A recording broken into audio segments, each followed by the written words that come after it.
Hello everyone, welcome to another episode of Sunday Buys, where we buy crypto every single Sunday with a public portfolio, reviewing price points and what to buy. And in today's video, we are spending $200. Now, in today's video, I'm not only spending money, but I'm also giving away $150 as a thank you for 7,000 subscribers on the channel. To enter, go to my tweet linked in the description and follow the instructions by liking, retweeting, and following my Twitter account at David Hepburn _. The winner will be drawn on Sunday, the 6th of August. Good luck to everyone who enters, and now let's get straight into the video. Okay, so every few episodes or so, let's remind ourselves what the goal is with this series. We are trying to maximize returns from a bear market to a bull market with a realistic portfolio. Now you might ask me, why am I invested in relatively mid to high cap cryptos like QNT and HBAR? Why don't I just invest in very low micro cap cryptocurrencies? Well, I only invest in projects that I have full belief in, and there's only a few low caps that I believe in, like NXRA, LCX, and API3.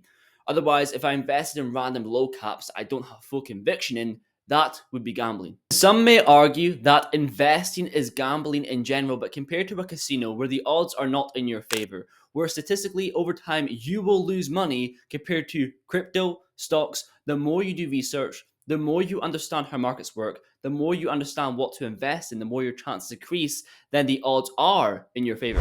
And the second reason, to show how easy the dollar cost average process is. For example, within communities like the quant community, there is always arguments about price. Two individuals, person one, QNT is going to 1K tomorrow. Person two, QNT is going to $30 tomorrow. Both are negative for your crypto journey. For example, the first one can cause you to get complacent with your QNT bag when you were actually going to buy more in the first place. And the second option could actually cause you to not buy crypto. You're putting too much faith in a person, waiting for lower prices, and eventually you'll get priced out of the market. Okay, so with the goal in mind, here is the portfolio that is worth $2,025, all-time profit $250, best performers XDC, and the worst performers API3. Now, a lot of people in the comments are saying add in another cryptocurrency. Right now, the portfolio is too low in my opinion, and then it'd be too diversified. 6 is too much already, so another one would be too much. Probably get to 3K, then add another crypto to the list.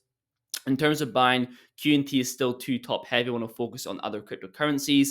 XDC still 5 cents, 2 to 3 cent range for the past year. Not a buy right now in my opinion. HBAR looks good, NXRA looks good, DAG looks good, and API3 looks good. So let's buy all 4 of them. And before we go into the cryptos, I need to shamelessly plug the Decent Hardware Cold Wallet, great alternative to Ledger, and holds a vast range of low-cap cryptocurrencies, which attracted me to it initially. And just please, do not hold your crypto on an exchange. Don't leave your future in terms of finances on an exchange. The support is impossible to deal with, and your account could get locked at any moment. Check links down below in the description. Okay, so the first choice is HBAR with 2 points. Reason number 1, transactions, why I'm buying currently. Number 2, real world assets, why I'm buying for the long term. Obviously, irrespective of the obvious price opportunities that we have right now.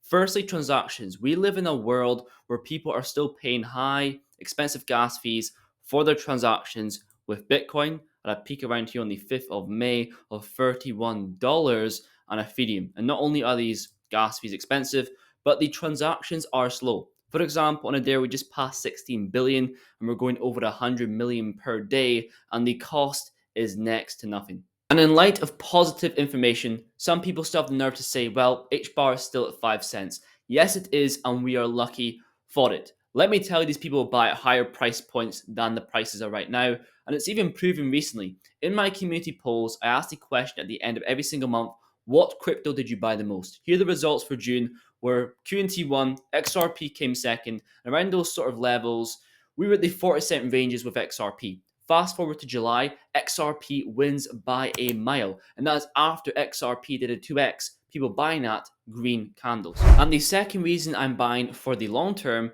is real world assets, tokenization of real world assets. I believe this is one of the next narratives approaching. For example, let's think back to 2017. The main big thing was white papers, how unique your idea was. 2021, metaverse, DeFi, NFTs. then the bull I'm approaching now is obviously real world utility, use case, real world application, but there's also going to be narratives like artificial intelligence and tokenization of real world assets. And when we think about that, we think of real estate, gold, bonds, making these illiquid assets liquid, and we have to buy them right now through centralized entities. There's a large fee, for example, of gold for a gold ETF, and people are looking towards blockchain as the answer, but more so the hash graph is. And a few examples on here include Governing Council member Aberdeen tokenizing $15 billion worth with Archak's tokenization engine. We also have Red Swan CRA, a marketplace of tokenized commercial real estate, bringing their $5 billion worth of commercial real estate on chain. And we also have Toko by DLA Piper with their tokenized home equity program. Option number 2 is NXRA. This coin is going to shock people. Short-term reasoning is the price dip, currently priced around 6 cents. The previous price action was the 7 to 8 ranges. I've been waiting for this dip. And for the long term, we're talking about an asset here that is bridging TradFi and DeFi, removing those barriers. But the complications in place is to do with regulatory clarity. And here we can see, according to the DTCC, regulatory clarity is needed to close this bridge. Progress in this space from both technology providers and regulators will result in the appropriate level of access to these new rails, providing risk mitigation and consumer protection. Positioning in this market is what it is all about. Buying an XRA before regulatory clarity is in place, buying XRP before it was or was not deemed a security, buying XDC before the Electronic Trade Documents Bill. Now, these are small movements in comparison to what these cryptos are going to do, but in a bear market, you can't complain. And option number 3, DAG. Look at that chart. The reason I'm buying for the short term are these generational lows that we are seeing. This is a bear's dream and a permabull's nightmare.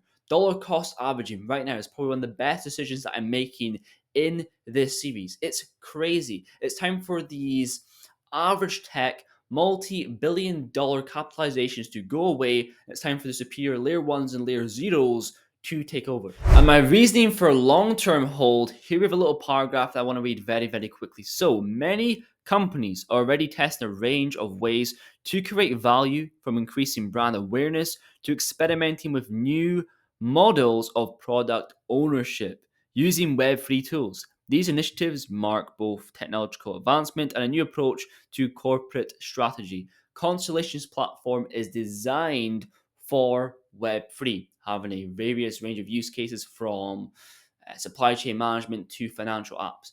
And where DAG sets itself apart is that it's infinitely scalable and allows for infinite or endless horizontal scalability because it's a direct acyclical graph, the next generation of blockchain. And for the long term, with API free is staking. I want the bag to be worth 2K before the actual bull run kicks in on a 1 year time frame here. Obviously, we won't reach 2K right now, but just a guess here. We have a moon of 1000%. That's not really moon to me. That's only 11x. For a crypto this low cap, I would expect a higher return, but that'll be a plus of $825 for the year. For the profit taking process, I will happily take that. Now moving on to buying the crypto. Now, I did this, my camera wasn't working. I'm not selling it on, buying it again. So you can see here by the actual trading account, I have $50 worth of each crypto, except API free. There is a little bit less. I got the short straw, but that is the final results. And the final portfolio amount is worth $2,240. Not too bad at all. Please let me know down below, what projects are you buying this week? What do you have your eyes on? I'm really interested in what cryptos everyone else is actually buying. But if you made it this far in the video, thank you very much for watching. Please, really appreciate it if you leave a like down below. And I'll definitely see you guys in the next one.